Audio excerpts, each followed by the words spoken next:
Hi there guys, it's Aaron here from Console Deals, back again with another on-camera unboxing video, where today we're going to be looking at something very exciting, a new Nintendo Switch controller from the fine folks over at PowerA. But before we dig into that, I just wanted to let you know that, as I'm sure you would have noticed, pang, poof, pow. That's right, I have had a trim at the old barber. Stuff is lifting up over here in the UK, and I couldn't be more excited. But please do stay safe wherever you are. But it's a good thing that people will be able to travel a little bit more, because it means they'll get a good use out of this new PowerA Enhanced Nano Nintendo Switch controller, like I said, from the guys over at PowerA. PowerA, you'll no doubt remember from when we reviewed and unboxed the Fusion PS4 Pro controller, which you can watch here. And you guys seem to enjoy that a lot, so I thought we'd continue this train rolling and I could unbox something else for you today, like I said, the Nano. So we're going to do that. I'll give you some general impressions, been playing with it a lot, but before we do that, let's roll right on in to the unboxing. Back at it like a bad habit, here we are with the Nano Enhanced Wireless controller for the Nintendo Switch. And what I like about PowerA, what they do with some of their accessories, is presented in a very sleek looking package. And you can almost imagine yourself perusing one of these in the shop, opening up the flap and thinking, oh, do you know what? I can see myself using one of those. But we're not in a shop now, we're on YouTube, and I'm going to unbox this for you once I can get into the blasted thing. But overall, obviously, this one retails for roughly $29.99 in the UK, which I would say is roughly mid-level. It's not the cheapest solution, but it's also far from the most expensive, especially for the Nintendo Switch. So we'll just open up the flap here and pull out. Isn't she a beauty? There you go. I've got a couple more bits as well to dive into.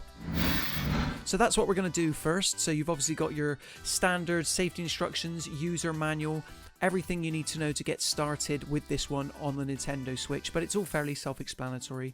And then you've got another USB to USB-C, but obviously PowerA have got a nice touch there by putting their logo on the end, which I can appreciate.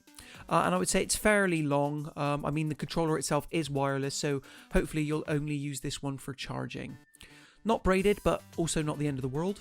And then you've also got this lovely drawstring pouch, which I wasn't aware came with it until I actually unboxed it. So it was a very nice surprise. Feels smooth to the touch, and it's relatively easy to get your controller inside the pouch. So if you ever want to take it with you, if you're an on-the-go gamer, you are all sorted. But I'll show you a bit more about that one in a second. Let's put it there. Okay, so looking at the controller itself. Now, looking at this on screen, you'll probably think this is a standard size, but it's actually, I would say, roughly 25% smaller than the standard Pro controller.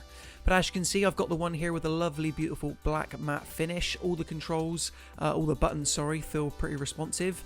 And you'll know when this one's speaking to your Switch when you see the flashing lights there. So yeah, it's pretty much good to go instantly. So taking a bigger look, you can obviously see how close my thumbs are, because this is a nano compact controller designed to be played outside of the home.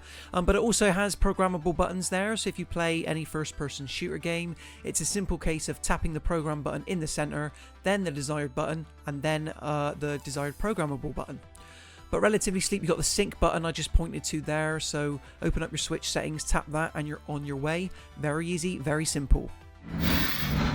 And obviously, I mentioned earlier that it's so easy to pop this in the drawstring pouch, but I thought I'd go ahead and show you. Obviously, you're not going to get much protection with this one, but it is still nice that you don't have to worry about scratches whenever you're lumping this in your bag and moving on the go. A nice addition. And then finally, to finish off the unboxing, oh, did you like that effect? I did, not sure if you can tell. I thought I'd compare it with the official Nintendo Switch Pro controller. So this is the Splatoon version. And as you can see, not a huge drop off, but I would say about 25%. It's enough that you'll notice it when picking it up in the palm of your hand. But you know, it's still got some heft to it. It feels like a high quality product despite only retailing for $29.99, which I would say is fair. So obviously you've got two choices now if you buy these. Do you have the smaller option or the standard? It's entirely up to you. So there you have it for the unboxing, guys, and as you can probably tell, this is indeed a rather small controller, even by Nintendo Switch standards. That's why I placed it side by side with the official Nintendo Switch Pro controller over there, just to give you guys a better idea. And while, you know, my hands are quite giant and they snug it relatively closely, you know, particularly with the thumbsticks, my thumbs, they always feel like they're at risk of touching each other, but that's never actually happened too much. And like I said, if you're a Nintendo Switch player who, you want to go and travel, you're on a commute, or you're going to be staying at a friend's place, or you're going on holiday soon, and you want to set your Switch up in tabletop mode, but you don't want to have to deal with those pesky Joy-Con controllers, because for as great as they work in handheld, for me personally, whenever I break them off and I have to dock them into the grip or the cradle, whatever you want to call it, I always wish I was using a Nintendo Switch Pro controller. And while I could take that one, well, now it's just so much more convenient to take the Switch Nano. The back triggers are really good, so if you play competitive games like Fortnite, Apex, or Overwatch even, you can program them to whichever function you desire.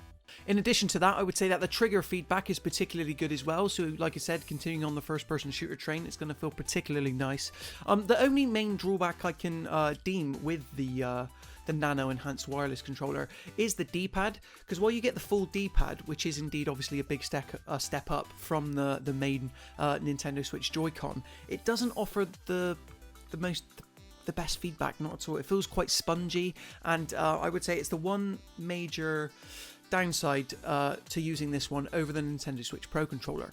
Another one for some is that this obviously can only store 20 hours of battery life on a full charge, whereas Nintendo's offering does offer almost double that at approximately 40 hours. But, I'm not someone who wants to game, for 40 hours on the go, so there's always going to be room for charging. I can't see it being much of an issue for me, but you might differ from that. Do let me know in the comment section below.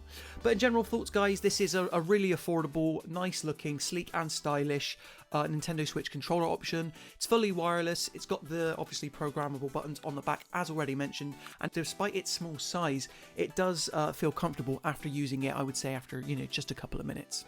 So there you have it, guys. Thanks for watching this video. Do let me know if you plan on picking up the Nano Enhanced Wireless controller from the folks at PowerA. But until next time, if you like this video, you want to see more, be sure to subscribe to the channel, like this video, and until next time, happy gaming.